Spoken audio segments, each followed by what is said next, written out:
Halo semua, selamat datang kembali. Dan hari ini kita akan membahas mengenai anxiety atau kecemasan. Nah, pasti teman-teman di sini pernah setidaknya mengalami yang namanya kecemasan. Dan kecemasan ini merupakan hal yang normal dialami oleh manusia. Seperti biasanya kita akan mengalami kecemasan pada saat akan melakukan ujian.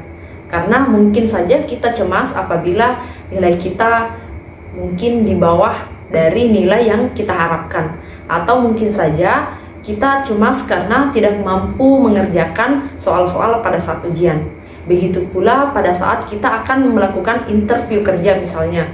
Serta kebanyakan orang juga biasanya akan cemas apabila bertemu dengan orang-orang baru seperti Akan tetapi bukan kecemasan seperti itu yang akan kita bahas pada hari ini, melainkan kecemasan atau kekhawatiran yang sulit dikendalikan dan sudah mempengaruhi kehidupan sehari-hari. Tingkat kecemasan ini itu hampir dirasakan sepanjang hari dan kurang lebih selama 6 bulan. Nah, adapun gejala-gejala yang biasanya terjadi pada penderita anxiety berat seperti kegelisahan yang meningkat, kesulitan tidur, mengalami ketegangan otot, nafasnya terengah-engah, mengalami takikardia atau rasa deg-degan, serta mengalami kesulitan dalam menjalani kehidupan bersosial. Sehingga hal ini itu membutuhkan terapi-terapi atau pengobatan untuk menjalani kehidupan sehari-hari. Nah, baik, jadi apa saja sih yang menjadi penyebab dari kecemasan berlebihan atau anxiety berat ini? Oke, yang pertama yaitu karena trauma psikis seperti kekerasan, pelecehan, atau bahkan kematian. Yang kedua, dikarenakan karena genetika. Berdasarkan data statistik bahwa sekitar 25% orang tua yang mengalami anxiety berat juga dapat menurunkan anxiety tersebut kepada keturunannya. Sedangkan pada orang-orang kembar, apabila kembarannya mengalami anxiety, maka 50% kemungkinan besar akan terjadi pada kembarannya yang lain. Nah, selanjutnya, anxiety ini juga dapat dipengaruhi karena penggunaan obat-obatan. Yang keempat, bisa disebabkan karena penggunaan kafein, di mana kafein ini dapat menyebabkan peningkatan kontraksi otot jantung dan menyebabkan takikardia atau rasa deg-degan. Nah, rasa deg-degan ini apabila muncul biasanya juga akan memicu rasa cemas. Nah, yang kelima, karena adanya penurunan efek dari neurotransmitter GABA dan juga serotonin, serta adanya peningkatan efek dari neurotransmitter norepinefrin atau noradrenalin. Nah, GABA atau gamma aminobutyric acid ini merupakan salah satu neurotransmitter inhibitorik atau neurotransmitter penghambat, di mana GABA ini apabila bertemu dengan reseptor GABA maka akan menyebabkan pembukaan kanal klorida, di mana klorida ini dia memiliki muatan negatif, sehingga apabila klorida masuk ke dalam sel itu dapat menyebabkan proses hiperpolarisasi dan memberikan efek sedasi atau perasaan tenang.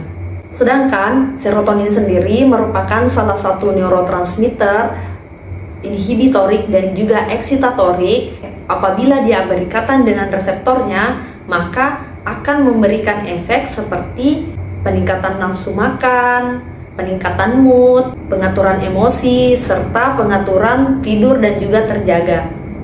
Sedangkan untuk neurotransmitter norepinefrin atau noradrenalin ini, dia merupakan salah satu neurotransmitter eksitatorik atau neurotransmitter pemicu, di mana dia memiliki fungsi dalam pengaturan mood dan juga kardiovaskular atau pengaturan jantung, di mana jika dia bertemu dengan reseptornya atau penerima pesan yang ada di jantung, hal itu dapat menyebabkan efek takikardia atau rasa deg-degan, sehingga hal tersebut juga dapat memicu anxiety atau kecemasan. Nah, tetapi sebelum kita membahas mengenai obat-obatan yang dapat kita gunakan untuk mengatasi anxiety berat, sebelumnya ada beberapa jenis terapi yang biasa digunakan sebelum menggunakan terapi obat-obatan. Yang pertama yaitu psikoterapi. Nah, psikoterapi yang dapat digunakan di sini itu terbagi atas dua. Yang pertama ada yang disebut sebagai CBT atau Cognitive Behavior Therapy, di mana untuk terapi di sini pasien diharapkan untuk mengelola pikirannya sendiri agar dapat mengurangi tingkat kecemasan yang dirasakan. Dan yang kedua yaitu exposure terapi, di mana terapi di sini yaitu dengan memberikan kegiatan atau membiarkan si pasien berada di lingkungan yang berhubungan dengan tingkat kecemasan si pasien, sehingga pasien tersebut dapat beradaptasi dengan lingkungannya, sehingga hal tersebut dapat membuat pasien bisa mengelola rasa cemas atau anxiety-nya. Selanjutnya dapat juga diberikan terapi-terapi pendukung seperti beryoga ataupun melakukan meditasi. Selain dua terapi non-farmakologi yang saya sebutkan sebelumnya, juga ada terapi-terapi farmakologi yang dapat diberikan kepada pasien yang mengalami kecemasan atau anxiety.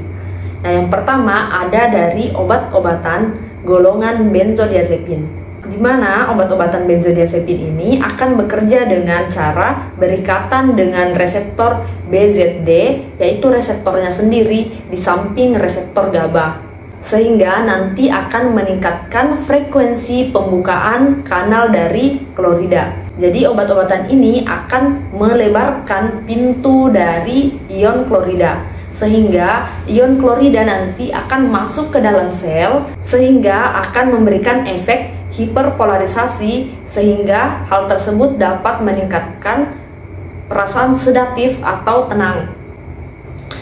Yang tadinya si pasiennya mengalami kecemasan, diberikan obat-obatan dari golongan benzodiazepin, maka pasien tersebut akan merasa lebih tenang, lebih lega, dan tidak merasa tegang. Contoh dari obat-obatan ini seperti alprazolam, diazepam, clonazepam, clorazepam, dan juga lorazepam.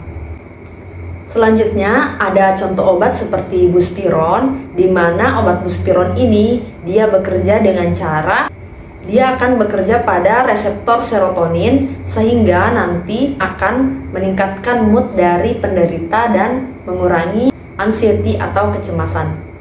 Selanjutnya dapat menggunakan obat-obatan dari obat-obatan antidepresan seperti dari golongan SSRI atau Selective Serotonin Reuptake Inhibitor, di mana obat-obatan ini akan meningkatkan efek dari serotonin sehingga akan meningkatkan mood dari penderita anxiety dan juga kecemasan. Selain itu, antidepresan seperti obat-obatan SNRI seperti venlafaxine dan juga duloxetine juga dapat memberikan efek sebagai anti cemas atau ansiolitik. Selanjutnya ada obat-obatan dari golongan barbiturat. Contoh obatnya seperti fenobarbital, pentobarbital, secobarbital, dan juga tiopental. Obat-obatan dari golongan barbiturat ini akan bekerja dengan cara memperlama durasi pembukaan kanal klorida, sehingga akan meningkatkan kadar klorida yang masuk ke dalam sel, sehingga akan menyebabkan hiperpolarisasi dan meningkatkan efek sedasi atau perasaan tenang. Oh iya, untuk penggunaan obat-obatan dari golongan barbiturat ini sudah semakin jarang semenjak ditemukannya obat-obatan dari golongan benzodiazepin, karena ternyata obat-obatan dari golongan barbiturat ini itu memiliki efek ketergantungan yang sangat parah jika dibandingkan dengan penggunaan obat-obatan dari golongan benzodiazepin. Sehingga pada saat sekarang ini untuk mengatasi kecemasan atau anxiety yang berat itu lebih direkomendasikan untuk menggunakan obat-obatan dari golongan benzodiazepin. Salah satu jenis obat yang lain yang dapat digunakan untuk mengatasi anxiety itu seperti obat hidroksizin, yang merupakan salah satu obat antihistamin yang bekerja pada saluran cerna yang bertugas sebagai antiemetik atau pereda muntah, yang biasanya digunakan pada pasien yang mengalami kecemasan akibat penyalahgunaan obat-obatan.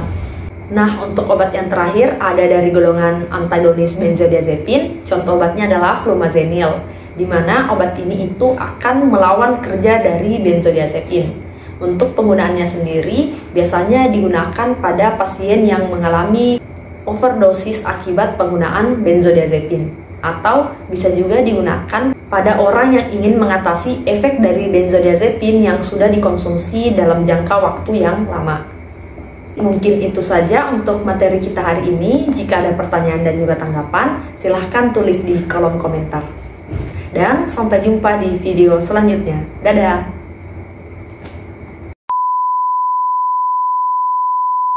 Jadi untuk mengetahui bahwa seseorang itu mengalami anxiety atau kecemasan berat ini, dapat melakukan pemeriksaan pada psikolog atau psikiater atau dokter kejiwaan.